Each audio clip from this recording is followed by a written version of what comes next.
విజయవాడ తూర్పు నియోజకవర్గంలోని మంత్రి డోలా పర్యటించారు. ఎమ్మెల్యే గద్దె రామ్మోహన్ రావుతో కలిసి వరలక్ష్మి నగర్లోని ఎస్సీ కమ్యూనిటీ హాల్ను ప్రారంభించారు. ఈ సందర్భంగా ఆయన మాట్లాడుతూ ఎస్సీ కార్పొరేషన్ ని 3 ముక్కలు చేసిన జగన్ 5 ఏళ్లలో ముగ్గురికి కూడా రుణాలు ఇవ్వలేదని మండిపడ్డారు. జగన్ రద్దు చేసిన దళిత సంక్షేమ పథకాలన్నీ పునరుద్ధరిస్తామని అన్నారు.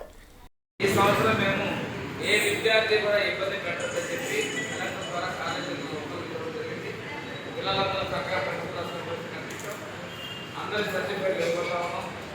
వాళ్ళ మెడికల్ ఫీజు కూడా ట్యూషన్ ఫీజు కూడా డిసెంబర్ నెలాఖరు వరకు కూడా ఈ నెలలో చెల్లించబోతా ఉన్నాం.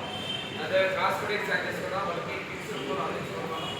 యూనిఫామ్లో నాణ్యత, బ్యాగుల్లో నాణ్యత కలిపి వచ్చే విద్యా సంవత్సరంలో మొదట్లోనే వాళ్ళకి అన్ని రకాల సౌకర్యాలతో కూడినటువంటి కిట్స్ కూడా అందించబడతామని చెప్పి తెలియజేస్తున్నాం. వాళ్ళకి టెస్ట్ కిట్స్లో కూడా నాణ్యత పెరిగే విధంగా చర్యలు తీసుకోబోతున్నాం. అదే హాస్టల్స్, గురుకుల పాఠశాలలో